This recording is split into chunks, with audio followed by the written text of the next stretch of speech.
నమస్తే, welcome to our channel. AP మాజీ ముఖ్యమంత్రి వైఎస్ జగన్మోహన్ రెడ్డి. ఈయనకు వైఎస్ జగన్మోహన్ రెడ్డి అనే కన్నా డ్రామా కింగ్ ఇన్ పాలిటిక్స్ అంటే చాలా కరెక్ట్గా సెట్ అవుతుంది. ఎందుకో చూసేద్దాం. మొన్న వంశీని ములాఖత్ అవ్వడానికి వెళ్ళాడు.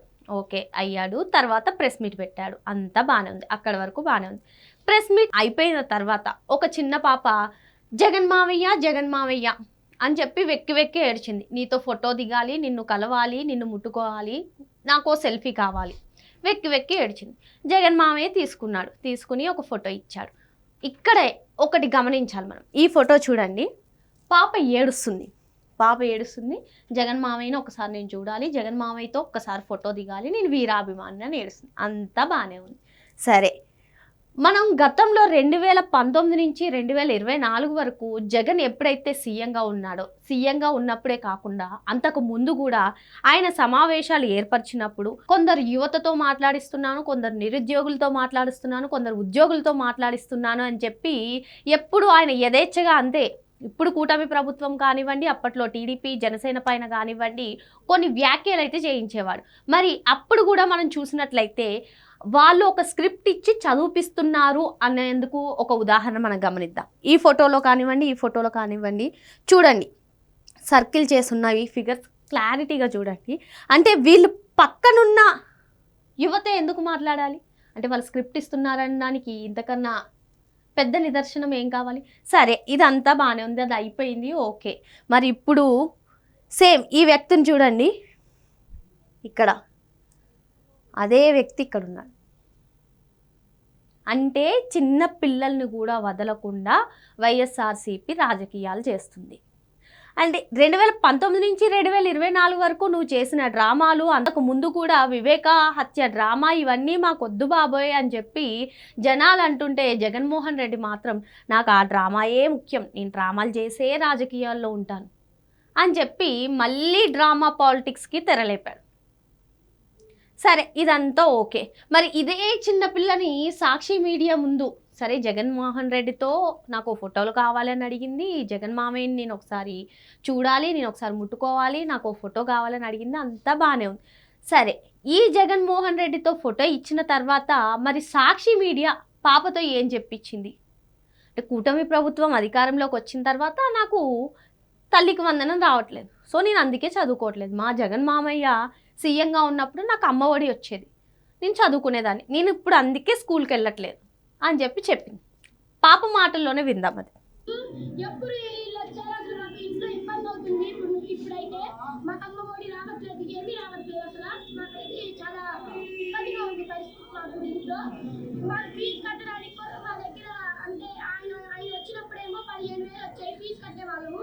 ఇప్పుడు నేను వచ్చి 15,000 కూడా ఇవ్వట్లేదు. అసలు మన ఫీజే కట్టడానికి కూడా చాలా ఇబ్బంది పడుతున్నాము. అందుకని ఇప్పుడు పాప అంట ఫీజు కట్టడానికి ఇబ్బంది పడుతుందంట, వాళ్ళ ఇంట్లో చాలా ఇబ్బందికరంగా ఉంటుందంట, సో అందుకని పాప స్కూల్కి వెళ్ళట్లేదు. జగన్మోహన్ రెడ్డి ఉన్నప్పుడేమో 15,000 నాకు వచ్చాయి, సో నేను స్కూల్కి వెళ్ళేదాన్ని. ఇప్పుడు కూటమి ప్రభుత్వం వచ్చిన తర్వాత, చంద్రబాబు నాయుడు గారు సీఎంగా ఉన్న తర్వాత మాకు ఆ 15,000 రావట్లేదు, సో నేను అందుకని స్కూల్కి వెళ్ళట్లేదు. ఇది పాప చెప్పే వ్యాఖ్యలన్నీ కూడా. మరి చిన్న పిల్లలని ఇలా రాజకీయాల్లో వాడుకోవడం ఎంతవరకు సబబు? సరే, ఇది ఇలా ఉంటే మరి పాప ఇప్పుడు ఎక్కడ చదువుకుంటుంది, అసలు పాప ఎవరు అనే విషయాల్లోకి ఒకసారి మనం వెళ్తే, పాప చదువుకునేది ఢిల్లీ పబ్లిక్ స్కూల్ విజయవాడ. మన అందరికీ తెలిసిందే, నార్మల్గా ప్రైవేట్ స్కూల్లోనే పిల్లల్ని చదివిపిస్తే ఎంతెంత ఫీజులు ఉంటాయో. మరి ఈ 15,000 రాకుండానే ఢిల్లీ పబ్లిక్ స్కూల్ వెళ్ళట్లేదా? అక్కడ ఉండే బుక్స్ ఫీజుకు కూడా 15,000 సరిపోదు, కొన్ని ల్యాక్స్లో ఉంటుంది అక్కడ. సో వీళ్ళ బండారం అంతా దీంతో బయటపడిపోయింది. మరి ఒకసారి పాప గురించి డీటెయిల్స్లోకి వెళ్తే, పాప మామయ్య పేరు వచ్చేసి ప్రవీణ్ కుమార్ రెడ్డి, అంటే తెలిసిందే రెడ్డి. మళ్ళీ వారు విజయవాడకి చెందినవారు, గురజాల నియోజకవర్గం. వాళ్ళది వృత్తి వచ్చేసి బంగారం షాప్, చదువుకునేది వచ్చేసి ఢిల్లీ పబ్లిక్ స్కూల్ విజయవాడ.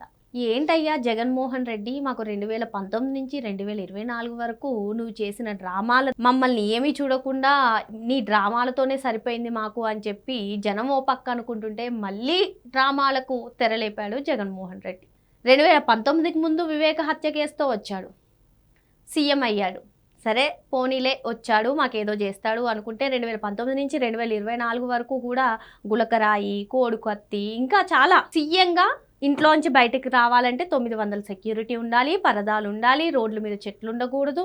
మరి ఇవన్నీ కాకుండా ఆయన వస్తున్నాడంటే వాళ్ళ వీరాభిమానులు ఉంటారు, మోకాళ్ళ మీద కూర్చుంటారు. మరి 900 సెక్యూరిటీ ఉండి జగన్మోహన్ రెడ్డిని ఎవరన్నా చూడ్డానికి, జగన్మోహన్ రెడ్డిని డైరెక్ట్గా చూడ్డానికి మా వల్ల కాదని సామాన్య ప్రజలు అంటుంటే మరి వీళ్ళకి ఎలా సాధ్యమైంది? వీళ్ళ ఆ టైంలోనే మోకాళ్ళ మీద ఎలా కూర్చున్నారు? ఇవన్నీ డ్రామాలు కాదా? సరే ఇంకొక ఇమేజ్ చూపిస్తాను మీకు. మాకు ఇంగ్లీష్ మీడియమే కావాలి, తెలుగు మీడియం వద్దు, నేను గవర్నమెంట్ స్కూల్లో అన్నీ ఇంగ్లీష్ మీడియమే పెడతాను అని చెప్పి అన్నాడు. అక్కడ ఒక పాపని తీసుకొచ్చాడు, ఇంగ్లీష్లో చాలా చక్కగా మాట్లాడించాడు, పక్కనే కూర్చోబెట్టుకుని మరీ మాట్లాడించాడు. పాపం ఆ పాప ఎంత ట్రోల్స్కి గురైందో మనందరికీ తెలిసిందే. మరి ఇలాంటి డ్రామాలను ఎప్పటి వరకు కొనసాగిస్తావు అది చెప్పు మాకు ముందు అని చెప్పి ఇప్పుడు ప్రజలైతే అంటున్నారు. 2024లో నువ్వు 11 సీట్లకే పరిమితమైన ఈ డ్రామాలకు ఫుల్ స్టాప్ పెట్టవా? నీ డ్రామా రాజకీయాలు ఎన్ని రోజులు చేస్తావు? ఇప్పటికైనా నువ్వు ఎందుకు ఓడిపోయావో తెలుసుకోకుండా ఇటువంటి డ్రామా రాజకీయాలనే ఎన్ని రోజులని కొనసాగిస్తావు అని చెప్పి ప్రజలైతే అంటున్నారు. కానీ జగన్మోహన్ రెడ్డి నాకు ఆ డ్రామాలే బాగున్నాయి, నాకు ఆ కోకోకోలా బాటిలే కావాలన్నట్టు నాకు ఆ డ్రామా రాజకీయాలే కావాలి అని చెప్పి మళ్ళీ డ్రామాలకు తెరలేపాడు. నిన్న సైతం గుంటూరు మిర్చి యార్డ్కి వెళ్ళాడు. గుంటూరు మిర్చి యార్డ్లో గుంటూరులో ఇప్పుడు చూసుకున్నట్లయితే ఎమ్మెల్సీ ఎలక్షన్స్ ఉన్నాయి. మరి ఎమ్మెల్సీ ఎలక్షన్స్ ఏ ఎన్నికల కోడ్ అయినా సరే అమలైన తర్వాత బహిరంగ సభలు చేయకూడదు, ప్రెస్ మీట్ పెట్టకూడదు, ఎవరికైనా తెలిసిన విషయమే. మరి నిన్న ఎందుకు వచ్చావు బయటికి? ఇన్ని రోజులు రాని నువ్వు, ఇన్ని రోజులు అసెంబ్లీకి వెళ్ళని నువ్వు నిన్నే ఎందుకు బయటకు వచ్చావు? నిన్నే ఎందుకు ప్రెస్ మీట్ పెట్టావు? అంటే కూటమి ప్రభుత్వం అధికారంలోకి వచ్చింది, రైతులకు 48 గంటల్లో ధాన్యం డబ్బులు మ్యాక్సిమం 12 గంటల్లో పడుతుంది, ఏదైనా టెక్నికల్ ప్రాబ్లం ఉన్నా 48 గంటల్లో నిధులు వస్తున్నాయి. సో ఇప్పుడు రైతులందరూ కూడా కూటమి ప్రభుత్వం వైపే ఉన్నారు. మనం ఇప్పుడు ఏదో ఒకటి అలజడి సృష్టించకపోతే, కొత్త డ్రామా తీయకపోతే రైతులదంతా కూడా కూటమి వైపే మొగ్గు చూపుతారు. సో మళ్ళీ ఇంకో కొత్త నాటకం మొదలు పెట్టాలని చెప్పి గుంటూరు యార్డ్కి వచ్చావు.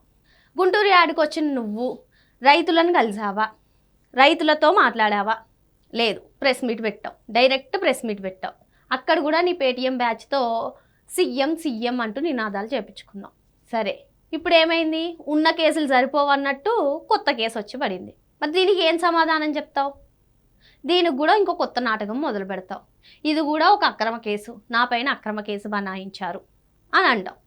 సరే ఇదన్నీ కాదు, ఏపీ ప్రజలు నిన్ను సూటిగా అడుగుతున్న క్వశ్చన్ ఒకటే, ఎప్పుడు ఈ డ్రామాలకు ఫుల్ స్టాప్ పెడతావు? మాకు డ్రామా పాలిటిక్స్ వద్దు, ఏదైనా మా గురించి అడిగితే అసెంబ్లీకి వెళ్ళి అడుగు, నీ పులివెందుల జనమే నిన్ను అడుగుతున్నారు, డైరెక్ట్ క్వశ్చన్ చేస్తున్నారు. ఇక్కడ కాదు, ప్రెస్ మీట్ కాదు, మీడియా ముందు కాదు, మా గురించి అసెంబ్లీకి వెళ్ళి మాట్లాడు. మాకు బీటెక్ రవి అన్నీ చేస్తున్నాను నీ పులివెందుల నియోజకవర్గంలో, అది కాపాడుకో అని చెప్పి ఇండైరెక్ట్గా అందరూ చెప్తున్నారు. సరే మరి మొత్తానికి ఈ డ్రామా రాజకీయాల్ని జగన్మోహన్ రెడ్డి ఆపుతాడా? ఇవే కంటిన్యూ చేస్తాడా? వేచి చూడాలి.